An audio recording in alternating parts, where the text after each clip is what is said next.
Good evening. Good evening. And welcome. Thank goodness we're not having presidents here tonight.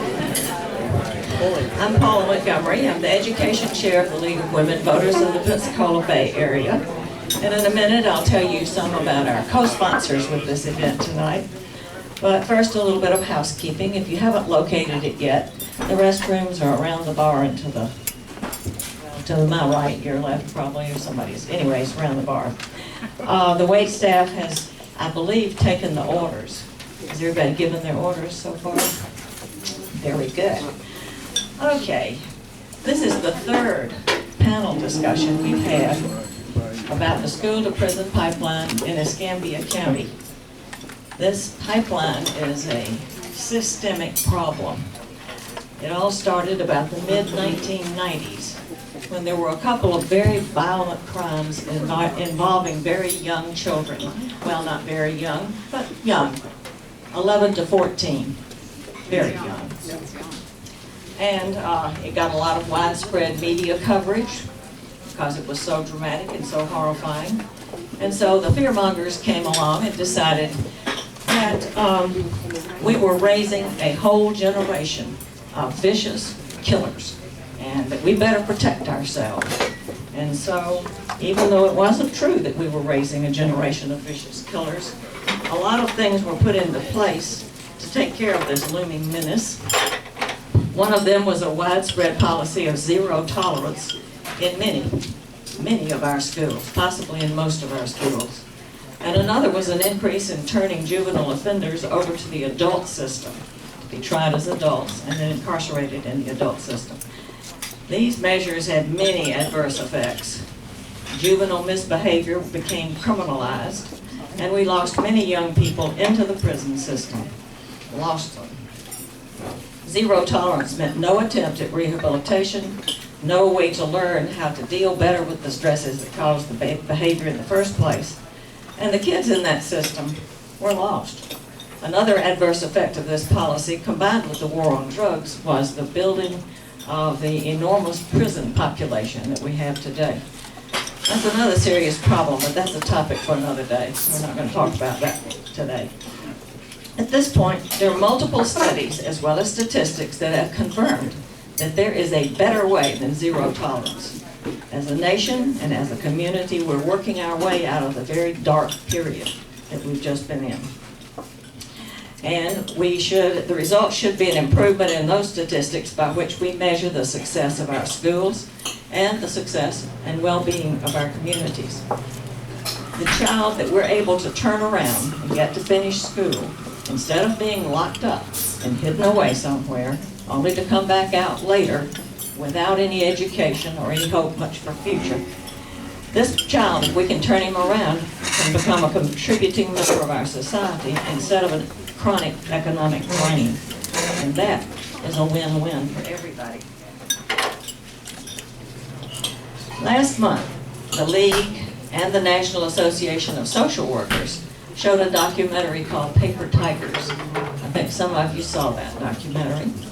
It was about a school in Washington State that had implemented measures advised by various studies of improved ways of handling children and students who are misbehaving.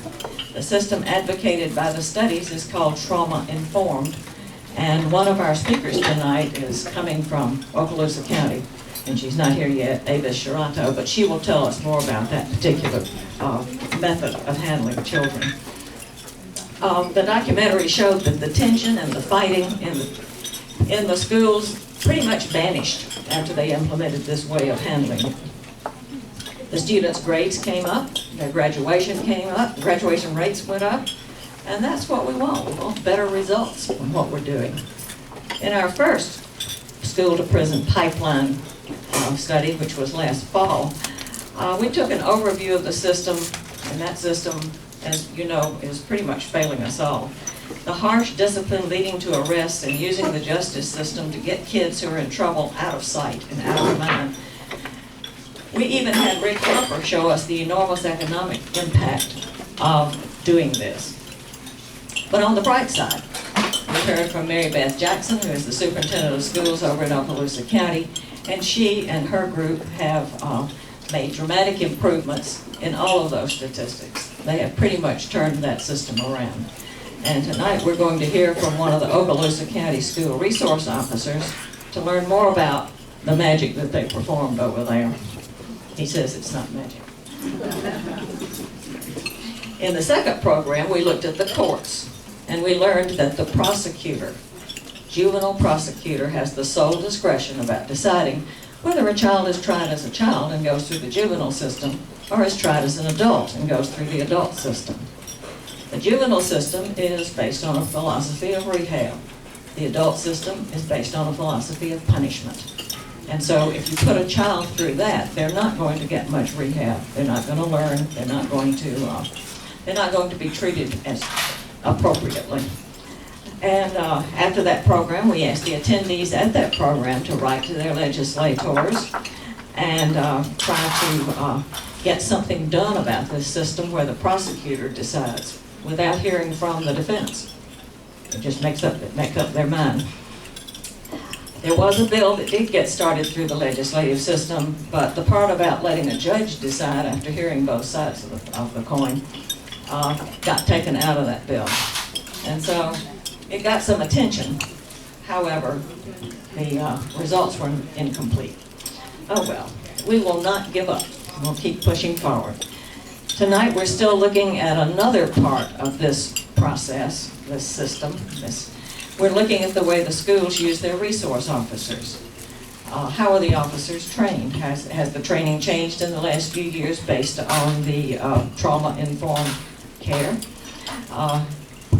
And what are the results that have been seen from the changes? Has it made their job easier or harder? We'll get to ask them these questions. And what should we ask for from our elected officials? Anybody from the school board to the superintendent to the legislature. What do these people who are trying to do a very good job in their jobs, what do they need in order to make things better for the kids that are going through the system? So, you probably noticed that there's nobody here officially from Escambia District Schools. That's not from lack of trying. I invited many different ones to come and tell us what's going on there. They have a lot of promising initiatives going on. They've got community schools, and they have good news about improved graduation rates, improved by 10 points. That's pretty impressive. That's 10 percentage points. And they could have come here to brag, but they turned me down because all were apparently under orders to go to the opening night of the spelling bee. I'm sorry they're not here. Maybe we can have another program and invite them to come when they won't be quite so busy. So, in just another minute, I'm going to turn the program over to Lisa, Nellis, and Laura, who will introduce the panel and moderate the questions. But first, I would like to recognize the groups who have been supportive of these programs. The co-sponsors first. I'm the chair of the Education Committee of the League of Women Voters of the Pensacola Bay area. The League is a nonpartisan organization. That is, we don't back parties and we don't back candidates. We study and work on issues like this one. The guide to elected officials that we put out for people to pick up is something that we make each time there's an election so that we have all the latest elected officials listed and how you can get in touch with them. These are your public servants, and you can tell them what you need and what you like and what you don't like. Anyway, that's available to you. After the program tonight, you may want to call or email some of these people and let them know what the panelists have requested as things that they need in order to do their job better. So, we have the presidents, the co-presidents of the League here tonight. We have Ellen Roston. Wave, Ellen. Okay. And we have Haley Richards. Okay. That's great. Who else in the room is a member of the League? So we have quite a few here. Good. This another group co-sponsoring these meetings is the Coffee Party. Despite its name, this is not a political party. It is a nonpartisan group of people whose primary issues are getting the big money out of politics and also putting civility back into the whole process, reducing partisanship. The leaders in that group are Mike Potter's, wave for Mike, and Ray Hutkins. Where's Ray? Okay, and we thank them for their support. Who else is a member of the coffee party here? All right, quite a few of those. We're also co-sponsored by the Escambia Youth Justice Coalition, which has been spearheading the initiative to get the school-to-prison pipeline changed. They have succeeded in working on civil citations as a viable alternative to arrest in some cases of juvenile offenses. Who here is a member of that coalition? Yeah, okay. And it's actually a pretty big coalition. There are a lot of churches that belong to it. And the ACLU has been a really big help locally. Education is a civil right. And the fact that these harsh punishments fall unfairly and predominantly on youth of color is a grave violation of civil rights. Who is a member of the ACLU here? Okay. Chianti, who works for the ACLU, is one of our panelists. And finally, the Southern Poverty Law Center has been very important in collecting the necessary data and traveling the state and the region to help us to ask for and get justice in our education and in our courts. Amir Whitaker on our panel tonight. Until very recently, his office was in Miami, and he was making that trip all the way up here fairly frequently to help us accumulate what we needed here. And let's see, we needed to help us to raise public and official awareness and get the changes we needed. There are other organizations who weren't officially part of this. I know there's a group here from Lakeview Center. You want to wave at us, please, down there, Lakeview Center people? Okay, good for you. And we have people from the Lutheran Family Services. Okay, very good. And we have people from the Early Learning Coalition,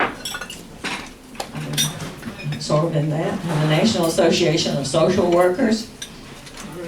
Okay, yeah, there are a lot of them. Actually, they co-hosted one of our recent events, the documentary. And do we have elected officials here that I have not recognized? We had some who signed up, but I guess they got busy. They're the spelling bee. They're the spelling bee. It's important. Other groups. Okay. The NAACP president is here, and she wanted to say a word. You want to come up here to the mic, or you want to read it down there?